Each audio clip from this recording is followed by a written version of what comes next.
A esta hora, la Iglesia Metodista Independiente se reúne para presentar su programa En Espíritu y Verdad. Dios es Espíritu, y los que le adoran en espíritu y verdad es necesario que le adoren. Bienvenidos al programa de hoy.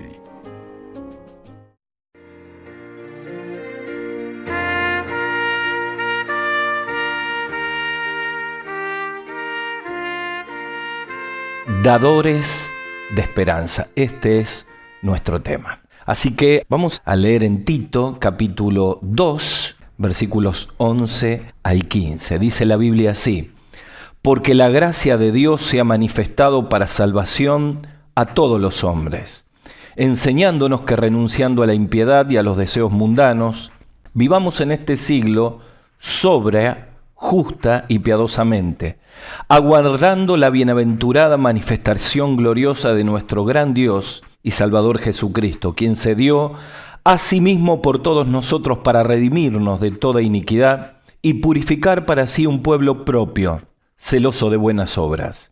Esto habla, exhorta y reprende con toda autoridad. Nadie te menosprecie.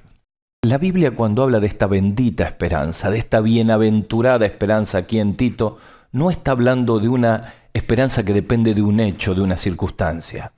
En realidad, el mismo apóstol escribe en otra parte, Pedro, y habla de la esperanza viva, de una esperanza viviente, que no tiene nada que ver con una esperanza humana. Cuando uno habla de esperanza humana, tiene que ver con la expectativa que uno tiene que algo que es posible pueda ocurrir. Pero cuando uno habla de la esperanza bendita, de la esperanza viva, de la esperanza viviente, está hablando de una esperanza que depende exclusivamente de Dios, de sus promesas y de sus hechos que van a ocurrir en su pronta venida.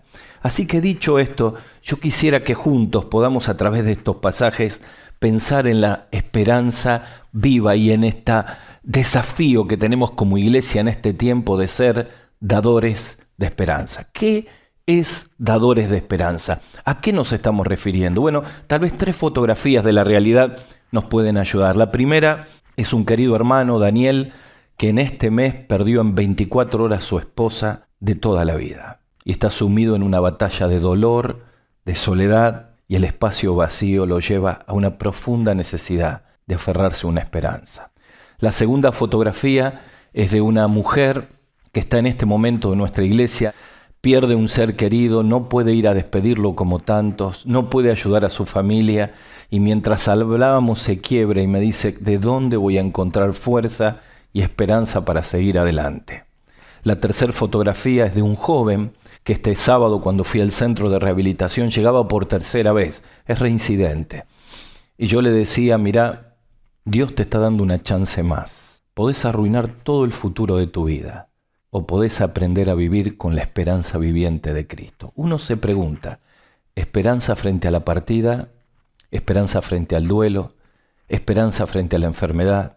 ¿Esperanza frente a la depresión? ¿Esperanza para salir de una aflicción? ¿Cómo es esto de que nosotros los cristianos en este tiempo tenemos que ser dadores de esperanza?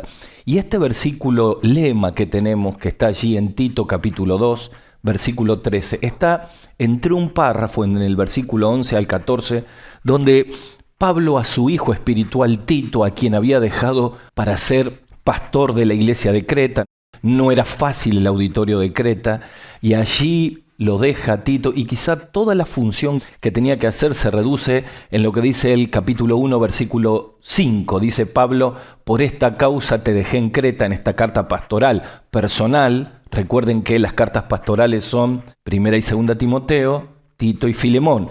Es un pastor a otro pastor o a otras personas guiado por el Espíritu Santo. Y dice: Tito, por esta causa te dejé en Creta, para que establecieses ancianos, y aquí viene la frase, y corrigieses lo deficiente. Ese verbo corregir en el original tiene que ver con un palo tutor que pone en orden, en camino, algo que se ha desviado. Y váyase si había desviaciones. Entonces vienen todos los temas que se desarrollan en Tito, ¿no?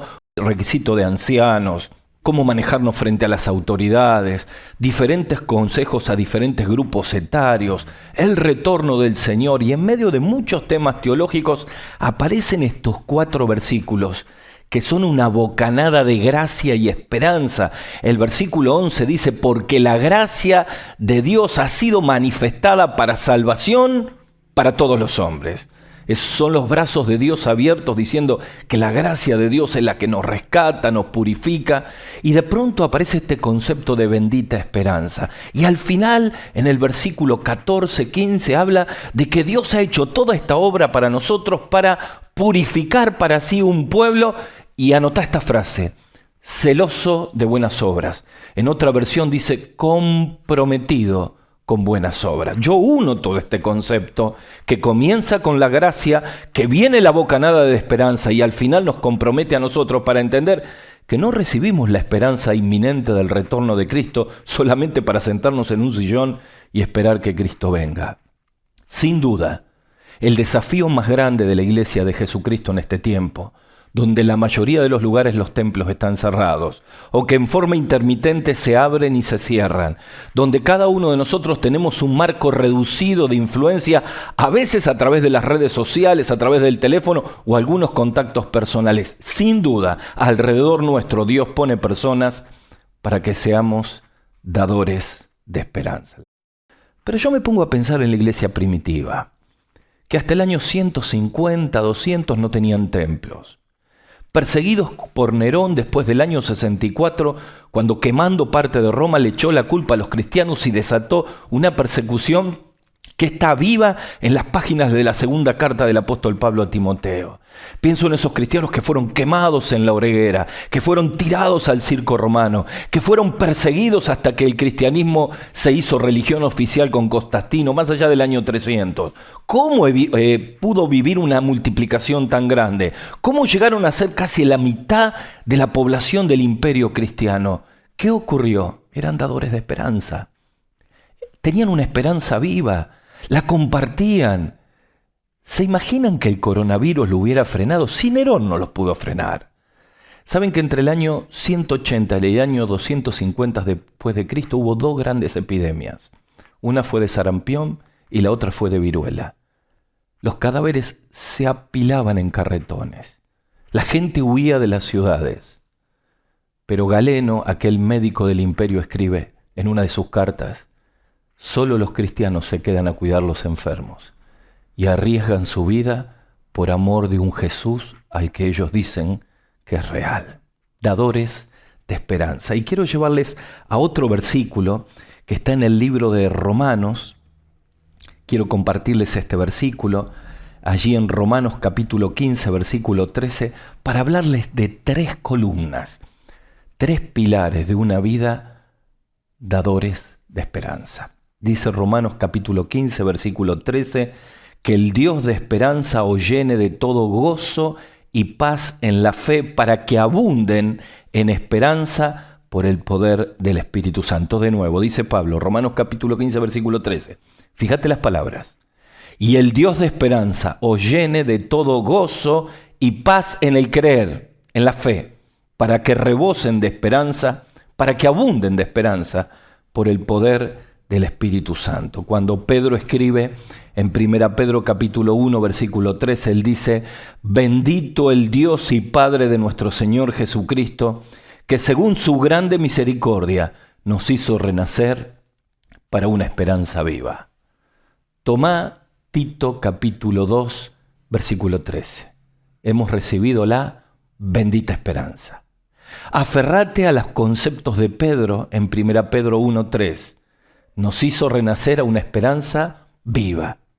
Y seguí conmigo el concepto de Romanos 15, 13, que ese Dios de esperanza nos llene de todo gozo y paz y fe, o en el creer, para rebosar y abundar de esperanza. Yo tomo estas verdades y encuentro fundamentalmente 3 secretos, 3 pilares para que seamos dadores de esperanza.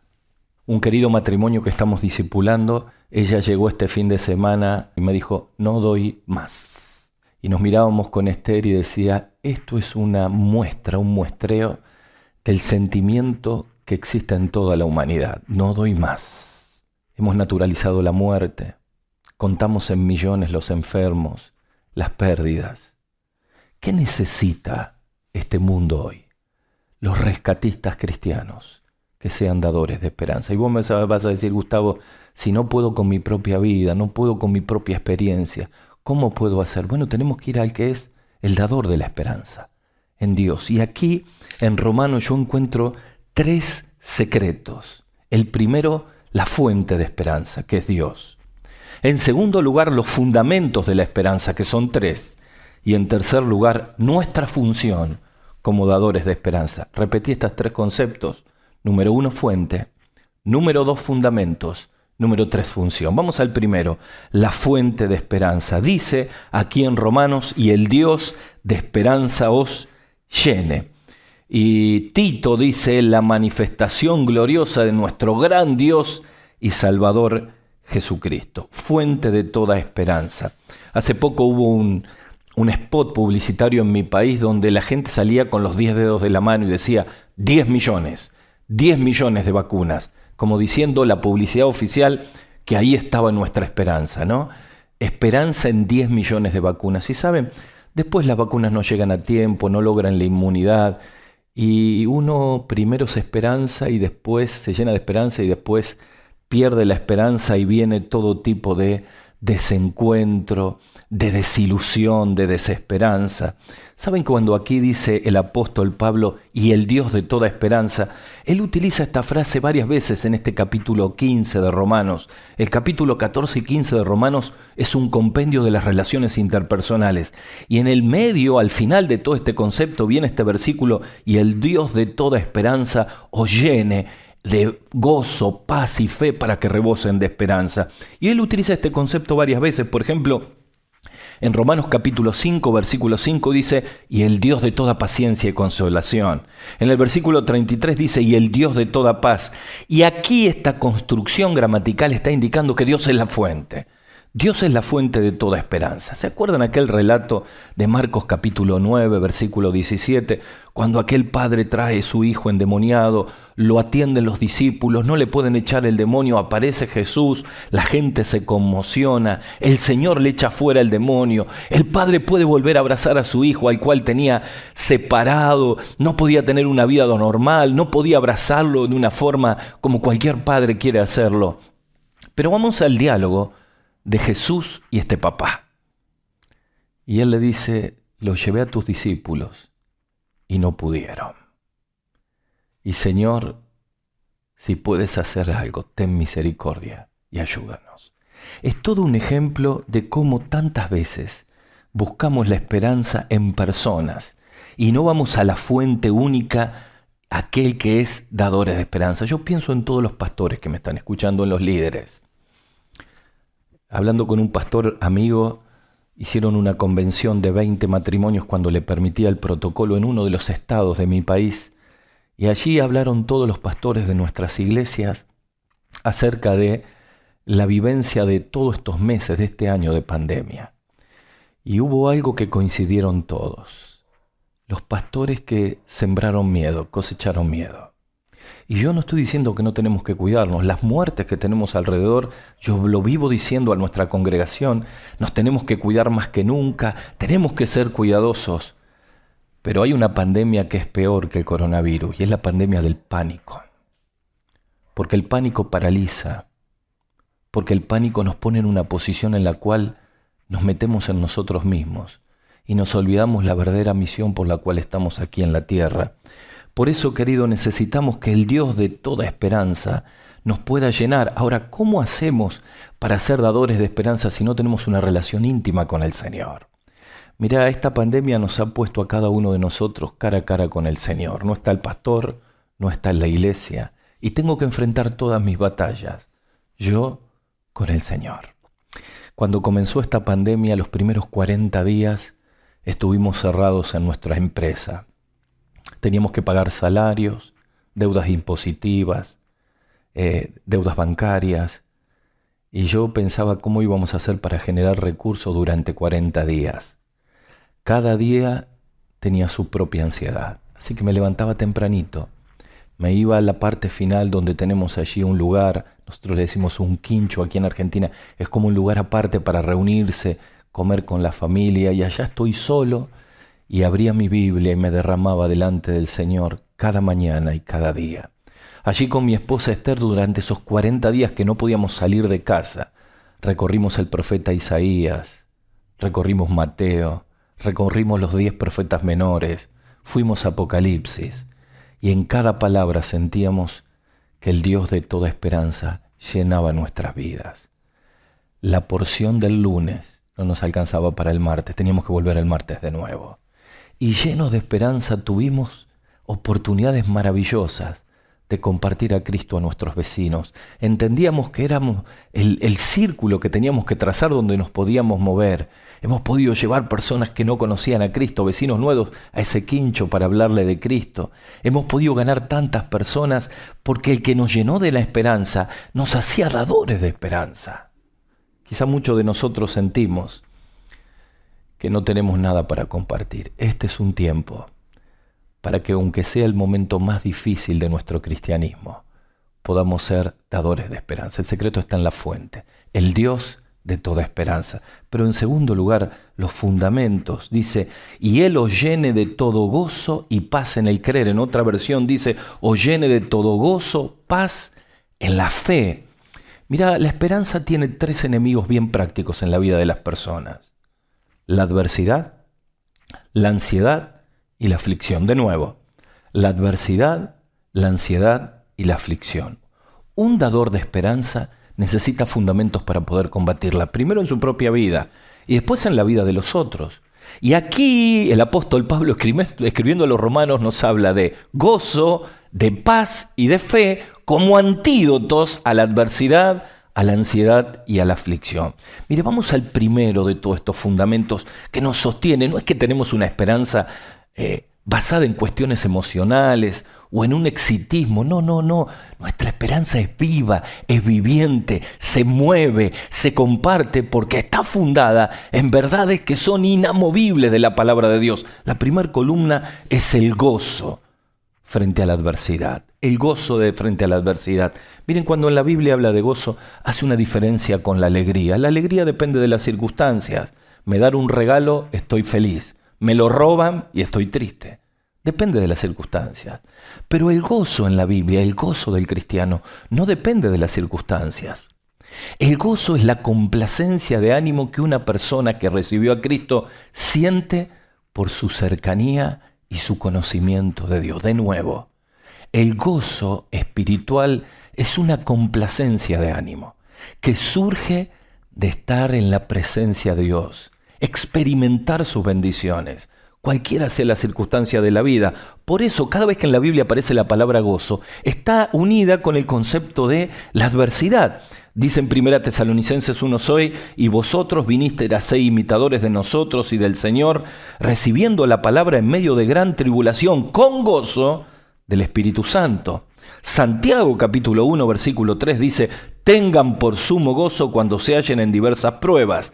En Hechos capítulo 13 versículo 52, después de la persecución y la adversidad en Antioquía de Pisidia, dice que los discípulos estaban llenos de gozo y del Espíritu Santo. Por eso Nehemías dice en capítulo 8 versículo 10, no se entristezcan, le dice al pueblo, el gozo del Señor es nuestra fuerza. Quizá mientras digo estas palabras, algunos de nosotros hemos perdido el gozo. Gustavo, ¿se puede perder el gozo de la salvación? Claro que se puede perder. No perdemos la salvación, pero sí el gozo de la salvación. Lo perdemos cuando pecamos, lo perdemos cuando tenemos raíces de amargura sin confesar, que nos contaminan y nos estorban. Hebreos capítulo 12, versículo 15. Mire que ninguno deje de alcanzar la gracia de Dios. No sea que brotando una raíz de amargura os se estorbe y contamine a muchos. Los pecados ocultos. David, cuando es confrontado con Natán y confiesa sus pecados y escribe el Salmo 51. Yo siempre digo, todos tenemos que escribir nuestro Salmo 51 y confesar nuestros pecados. Ahí vuelve el gozo. Por eso David dijo, vuélveme el gozo de la salvación. Tal vez me está escuchando un querido amigo, amiga, un creyente que ha perdido el gozo de la salvación. Por las adversidades de esta pandemia, por conflictos personales, por desencuentros de la vida, por pecados ocultos. Mirá, quiero decirte, si vas a ser un dador de esperanza, necesitas el gozo del Señor que vuelva a estar. El gozo se siente cuando Jesús está en el cabezal del barco, aunque estemos en la peor de todas las tormentas. Hace muchos años atrás tuvimos una inundación tremenda aquí en Santa Fe. En 500 años no la tuvimos. Aquí donde estoy grabando había 2 metros de agua.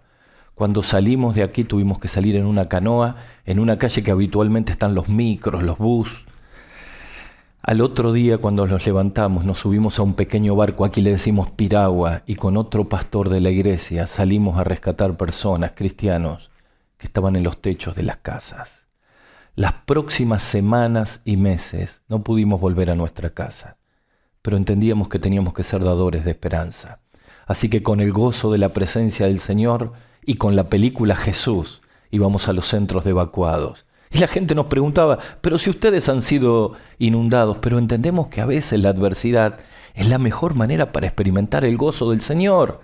Un dador de esperanza experimenta el gozo del Señor y este es el que tenés que recuperar. Pero además del gozo, también la paz en medio de la ansiedad. Dice, y el Dios de toda esperanza os llene de gozo y paz en el creer. Miren, si hay algo que se ha multiplicado en esta pandemia es la ansiedad. El primer enemigo es la adversidad. El gozo es una columna que sostiene la esperanza y lo combate. El segundo problema es la ansiedad. Ansiedad que nos llena de estrés, nos quita el sueño. Ansiedad que se vuelve patológica. Ansiedad por la esperanza que no llega, por el hijo que no cambia, por el hijo que no vuelve, por los problemas económicos que no se superan, por la adicción que no se deja. Ansiedad, ansiedad, ansiedad.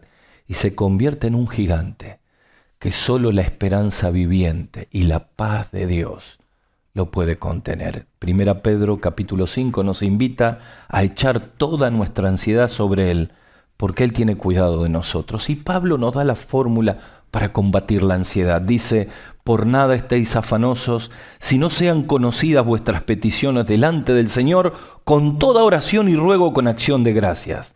Y la paz de Dios, que sobrepasa todo entendimiento, guardará vuestros corazones y pensamientos en Cristo Jesús. En otra versión dice, no se preocupen por nada, que sus peticiones sean conocidas delante de Dios. Y ahí promete la paz de Dios, no la paz con Dios.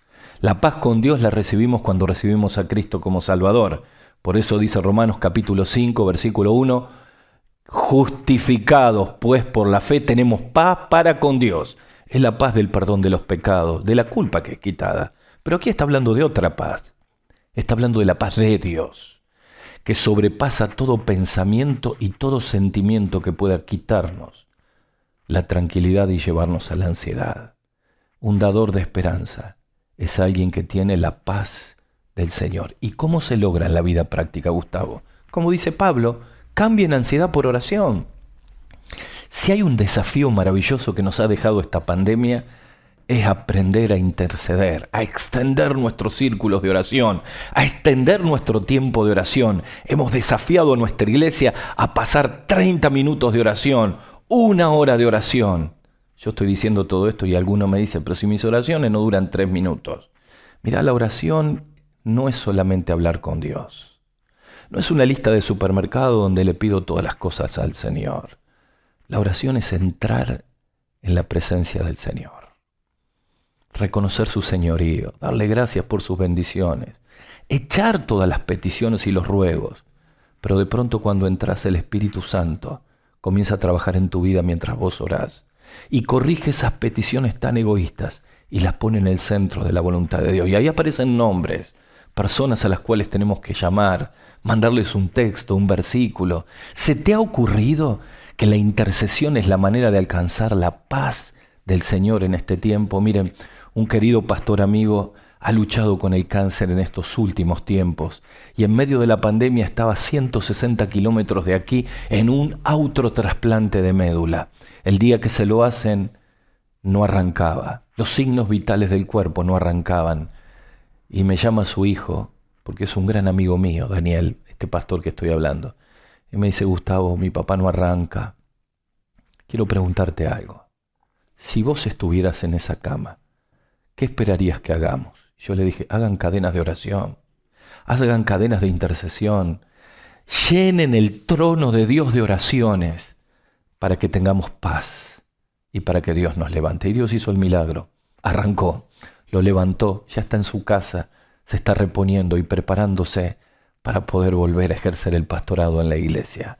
Miren, queridos míos, la paz frente a la ansiedad llega solamente con intensos momentos de oración. Miren, los jueves es el día de oración en nuestra iglesia. No nos podemos reunir físicamente, así que hemos desafiado casas de oración y multiplicamos decenas y decenas de casas de oración, donde desafiamos a cada papá y a cada mamá que junte a sus hijos el día jueves. Les mandamos los motivos de oración, que hagan videollamadas y se encuentren con otras personas, que hagan Zoom en oración los unos con los otros, que se multipliquen, que incorporen todo tipo de motivos. Y la iglesia que ora es la iglesia que transmite esperanza viviente.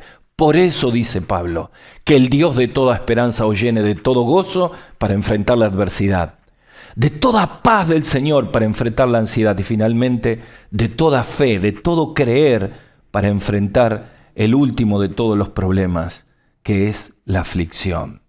Mire, aquí la palabra fe y creer aparece 239 veces en el Nuevo Testamento. La vida cristiana es por fe. Nacemos por fe, nos sustentamos por fe y nos proyectamos por fe. El gran problema es cuando la fe es reemplazada por la incredulidad o por la duda, y allí se pierde la esperanza. Por eso Jesús dijo en Juan capítulo 16, versículo 33, estas cosas os he hablado para que en mí tengáis paz. En el mundo tendréis aflicción, pero confíen, yo he vencido al mundo. Aquí está la relación entre la fe que nos quiere dar Dios para ser dadores de esperanza y ayudar y vivir en medio de la aflicción. ¿Se acuerdan Mateo 8, versículo 10, cuando aquel romano trae a su siervo enfermo, trae la petición porque el siervo había quedado en el lugar y Jesús dice, ni aún en todo Israel he hallado tanta fe? En este último mes partió mi mamá, Lidia, de 90 años. Fue la que introdujo el Evangelio en nuestra familia. Cuando tenía 5 años, mamá me tomó de la mano y me llevó a la salvación. Ha sido una mujer de fe, una dadora de esperanza. Así que cuando murió, hice una publicación de una foto que tenía con ella cuando cumplió 90. Y le puse, dijo Jesús, el que cree en mí, aunque esté muerto, volverá a vivir. Y claro, los mensajes de los creyentes son para reconfortarte, pero yo tengo mucha vinculación de personas no cristianas por la empresa, por la profesión, gente judía, gente inconversa, gente atea, y todos miraban lo que yo había escrito, y esa publicación me permitió hablarle de la fe eterna de mi madre, y que yo la podía ver porque ella había puesto su fe en Cristo. Esta es la esperanza viva, una esperanza que trasciende el portal de esta vida. Por eso cuando Pablo habla de la piedad y aconseja a Timoteo, la piedad aprovecha para la vida presente y para la venidera. Los cristianos somos personas de doble perspectiva, por eso la bendita esperanza nos convierte en dadores de esperanza en la cama de un hospital, en medio de un velatorio, en medio de cualquier circunstancia, porque nuestra perspectiva depende del retorno y la venida de Cristo.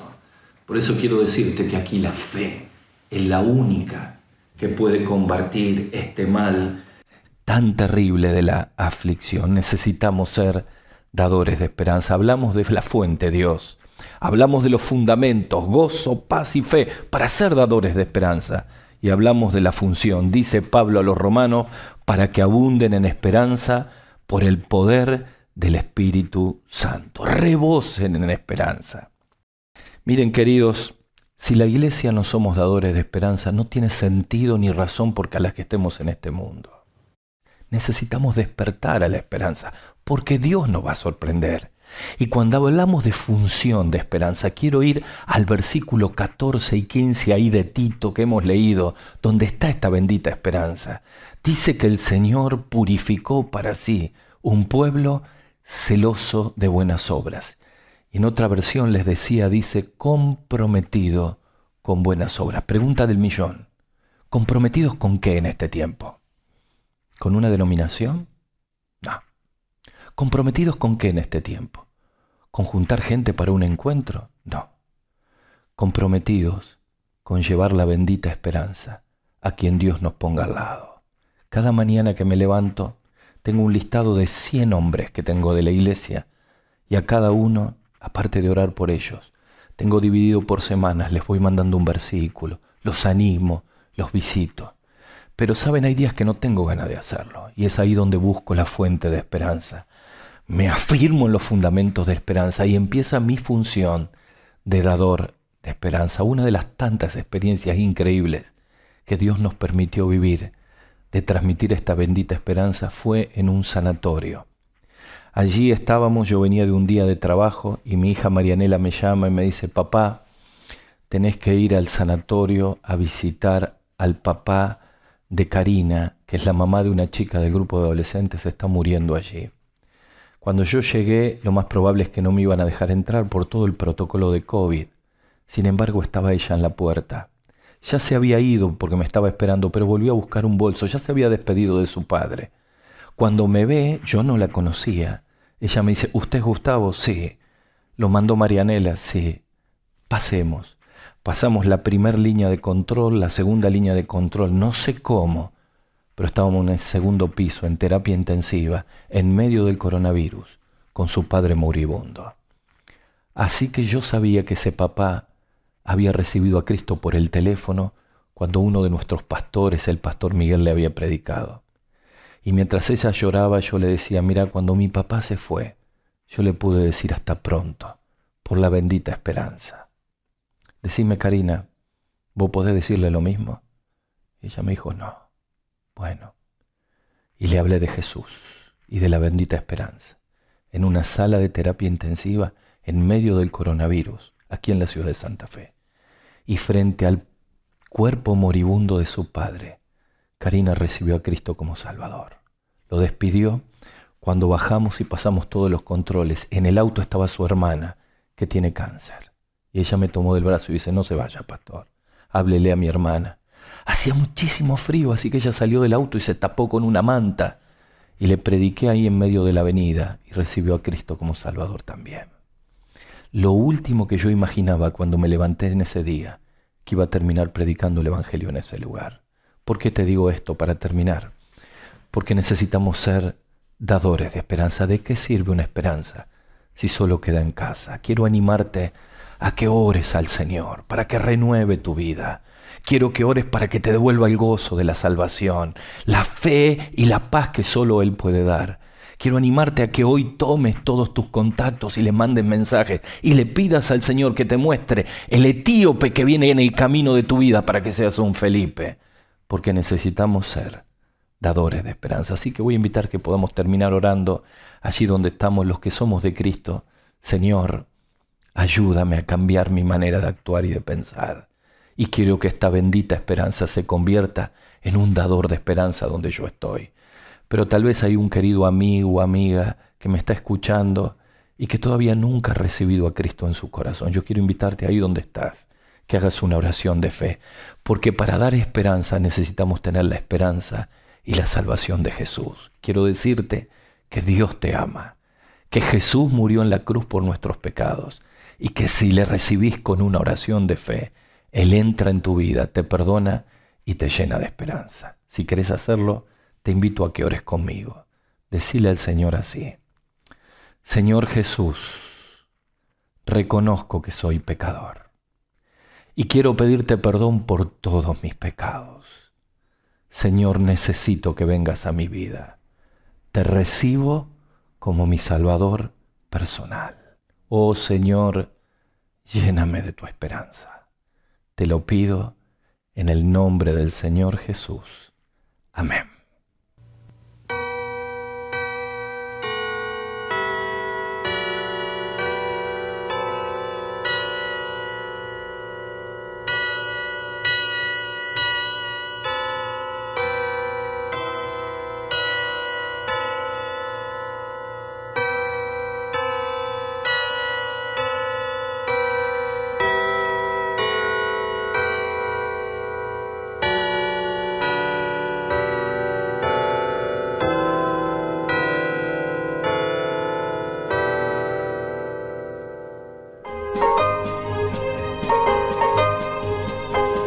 Hasta aquí, la Iglesia Metodista Independiente ha presentado En Espíritu y Verdad. Dios es Espíritu, y los que le adoran, en espíritu y verdad es necesario que le adoren. Que el Señor les bendiga.